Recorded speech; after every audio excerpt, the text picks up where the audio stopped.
There was recently a music festival in the Bahamas that people doled out a ton of money to attend. It was even more expensive than Coachella. Apparently, tickets to this festival, the Fyre Festival, cost between $1,000 and $12,000 and included a flight from Miami and a stay in a geodesic dome. Not the one in Orlando, okay, but apparently a geodesic dome in the Bahamas somewhere as this music festival is supposed to take place.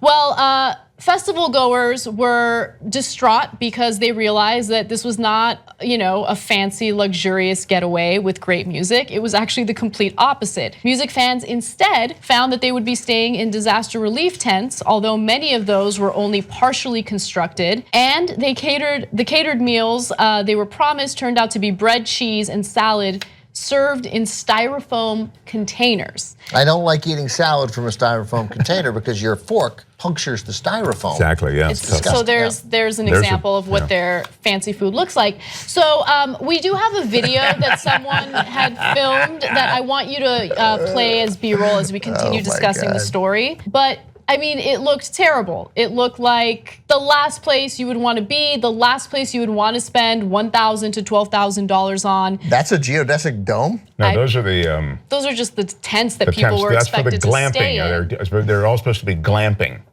Okay, so we're gonna have a debate about whether or not we should feel sorry for the people who went to this festival. I do feel bad for them. They had no access to electricity, no access to anything, and so a lot of them were stranded. They wanted to get back home. They were hungry, they were upset, and their phones were dying, and they had no access to. All right, now I feel bad for them. The phones are dying. Look, even if their phones weren't dying, you should feel bad for them. It doesn't matter if they're wealthy or if they're poor, whatever their socioeconomic status is. They spent a ton of money to go somewhere where they were promised certain things, and they got the exact opposite of that. Okay. Yeah, I have a full range of empathy in my heart. This doesn't knock coal miners out.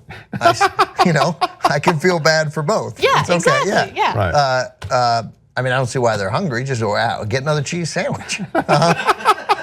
Dig into that salad. I think they were rationing it. No, I think they were rationing it. Let's hold for a second and let me just out you a little bit, Ben Mankiewicz, okay? Right. Because Ben Mankiewicz is the guy who, in the early days of TYT, went to a journalist conference thing in Las Vegas. And since it's TYT, they're gonna look for the absolute cheapest hotel in Vegas.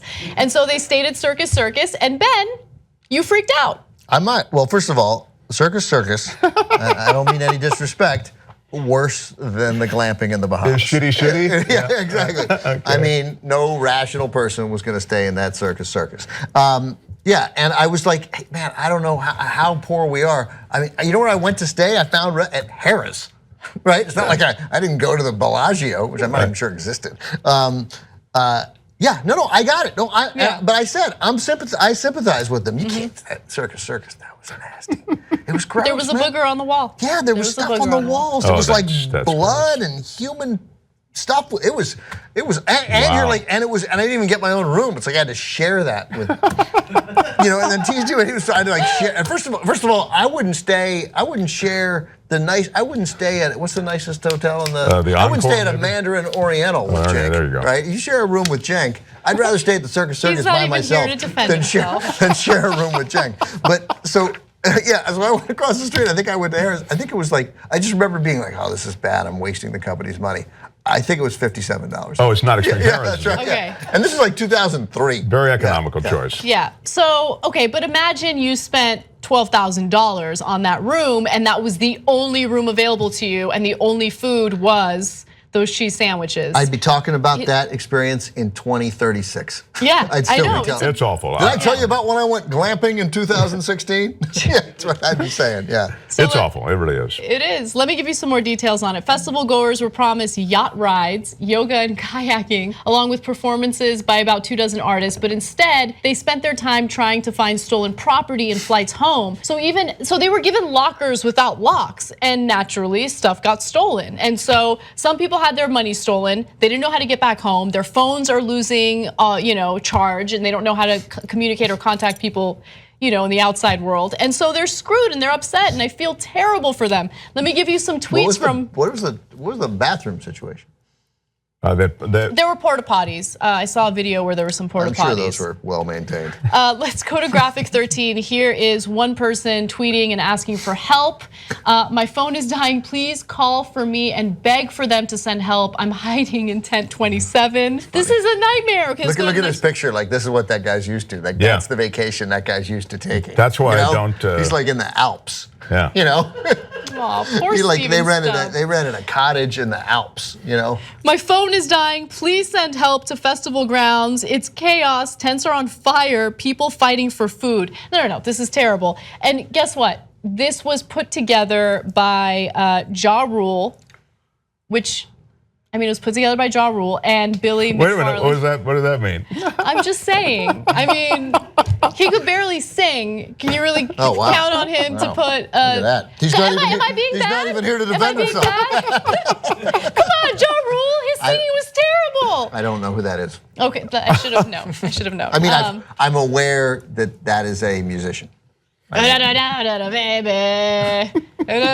going crazy. You guys know that song. I'm sure that they do. I'm just saying. Well, he's certainly not known for glamping. Well, would you know a Ja Rule song? Me? I take all the sheep. No, I know, but I'm out. That's not my thing. The one that goes, "Where would I be without my baby?" It's a good line. Yeah, I tell you where. The lines. Where was solid lyric? Sang those songs. Where would you be without your baby? Making me go crazy. Yeah, in the Bahamas, looking for a charger. Hey, your baby's in tent 27. Your baby's in tent 27, and he's hungry. Yeah. Anyway, I'm being unfair to Ja Rule. I apologize. But I like one of the things you're about to say. What was I going to say? Oh, who else promoted it? Oh, the people that promoted it, which I feel like you're going to defend because you love to defend the Jenners / Kardashians. Kendall Jenner. It's like 9 years ago. Bella Hadid. I thought they were unfairly targeted for scorn because I appreciated that they worked hard. But I'm talking about the first. But now, like, the ship has sailed. Has it? Yeah, I'm not. Enough. It's a whole family of frauds, but I like some more than others. I don't hold them in. But the Kendall seems to me to be particularly insufferable. That's my sense. I think you're mixing her up with Kylie. Kylie is then Kylie. That could be. Who was in the Pepsi commercial? Who was in the Pepsi? That was Kendall. But I feel like Kendall, look, that Pepsi commercial was a nightmare, and unfortunately she was involved in it. But out of those two, Kendall and Kylie, I would say Kendall is the one that tries to keep a low profile. She does her modeling thing, and she's not like, doing crazy stuff all the time. One of them just had it said, "This is how we do it in Puerto Rico," like a picture of her, and it was just like a shot of her ass from behind. That sounds like Kylie. Oh my but her God. shadow cast perfectly on the asphalt in front of the pool that she was standing at. So, what's her name? What's the comedian's name? Jenny Johnson? Oh, yeah. Yeah, sure, she's very funny on Twitter. Everybody should follow Jenny Johnson on Twitter. It looked like she had urinated on the asphalt.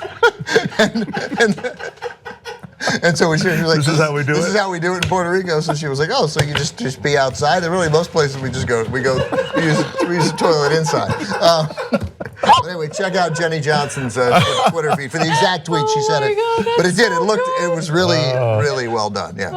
Young Turks membership creates independent media. Believe me. No ads. Believe me. All the shows. Believe me. On demand. Believe me. Support independent media. Believe me. It's awesome, tremendous. You'll love it. Believe me. And by the end, you'll be thinking, I'm like a smart person. tytnetwork.com/join.